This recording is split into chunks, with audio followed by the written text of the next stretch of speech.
onye akpọ dọkịta maọbụ dibia na Igbo bụ onye maala ife ọ na-eme na afịa na nọ na-alụ ọrụ mana onye ọbụla nwere ike ije kpata afịfịa si na afịa na-agwọ ihe dị etu a onye mmadụ onye anwa ihe a na-eme anwụsị anya dị mma onye abụrụ onye na-eme dibia ọ mmakọ mali nwere ọgwụ nke m nye gị example bụ goko cleanser ịma ụdị ine ọ na-enu ordinarily enye gị asị person ga-enwe ma nwe mana mụ na gị ma ụdị afọ ọgala n'obodo ka na-agakwa afịa maka gịnị ọ na-alụ ọrụ ọ na-enu inu mana inwe ọnya na inu ya nwa fọ mere gị na-arụ ga-eme gị ka ị chọbakwa echi ọ ihe na-ama ama the genuine ones bụ ihe na-ama ama ofu mgbọrọgwụ aja agwakwa ya ofu mgbọrọgwụ ga-ejemekwa aja ife mmasị ọga na ndụ na-agwa aja ọgụ and mmasị ọga na ndụ agwa aja ọgụ na ndụ anyị ọnwa ha na-akpa aja n'okwu na ndụ anyị nwere aja n'okwu na ndụ ị na-agwagodo aja ọgụ na ndụ ị nwere ike iyuze na ndụ anyị ihe uzu ya na ndụ anyị ọ ga-eme ndị be gị afekt onye ọbụla na ndụ bụ obodo ị nwere ike ịpụta na nligide nli hapụ nligide ebe Ọnịcha ị natakwa ibu nligi lie nwere ganye gị poizin ike etu anọ na ihe m na-alụ bụ ịgwọ ya and ọya m na-agwakwa bụrụ na m amụ ya amụ maọbụ na m nwere ya n'aka ndị ya o ihe si na-achị bịa ihe ọbụla m na-alụ ọ na nlọkọ na-egosi m ya onye nọ n'ụwa bụ nwaanyị mana mgbe e na-egosi m ife a emegidezi ajụbazi ese awa chọpụta na ọ bụrụ onye nọ n'ụwa na-egosi m ya na nwaanyị akpọligwe edo na-egosi m dị mgbọrọgwụ mụ mana Chukwudị makwa na ọ bụrụ na ụka ga-ebuje mmadụ enigwe so mụ ka belie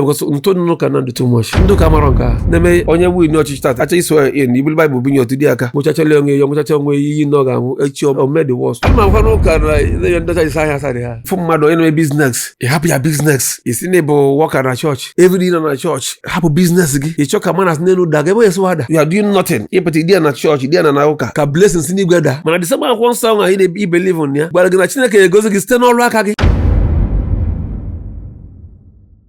Kọwala anyị ka dibia dị mgbe gboo. Kọwala anyị kedu ife bụ na mmadụ bụ dibia ndị kedu ndị a na-akpọsị dibia na mgbe gboo. Ịma na dibia na-ekwu okwu ya n'ọnụ Igbo bụ nya dọkịta mana onye ọbụla nwere ike ije kpata afịfịa si na afịa na-agwọ ihe dị etu a onye mmadụ onye anwa ihe a na-eme anwụsị anya dị mma onye abụrụ onye na-eme dibia ofu ihe dị na dibia abụrụ ya na-agụ agụ nya dibia omenala a na-agụrụ ya agụ ndị na-agụzi agụ bụ ka akụziele gị ihe dị nya ihe gbasara arụ mmadụ ka ịwa amala arụ mmadụ mana ọ bụrụ na ka asị na-agụ agụ ka ịwa amalụ ibe ya alụ na ọ dịrị etu a ọ na mụ gosiri gị amụgosi mebi na m na-eme ya ọ malụ m ama andị n'anya ndị nọ na-agakalụ ife onye ọbụla mmele metụ onye aka bụ onye ọmalama na-arụ ihe njikwute etu a bụ ọ bụ na afịfịa na-agba isi ọwụwa na ndị ọmalụ mgbe dibia mgbe welu afịfịa na sie nye mmadụ onye adị mma onwe nwa onye ọzọ na-ayakwa bụ ofu arụ anwa ngwasị gị were afịa iwe je were afịa na ịma alụ na igwe edo na-eji ya agwọ ya iwe je sie ya isi enye nye onye ọma nrụ ọrụ ọ na-ama ama na-eme na onwe ndị na-agba ọkpụkpụ ya gbagara ka o memetụ aka na ọma mpega aka o nwere ka obulu igbo n'ọkụkụ ka onye were kwụọ gị n'aka randụ ọkpụ ga-abanye ọ bụrụ majik ọ mmakọ mali ya and o nwere ka ọ bata na famili anwa ọ bụrụ onye mụrụ ụmụ 5 o nwere ka ọ bụrụ ọdụdụ nwa ya ka o eji ama na-achọ onye echi afọrọ ya ọdụ nwa ya take over ọ ihe na-ama ama the genuine ones bụ ihe na-ama ama ka nwere ọgwụ nke m nye gị example bụ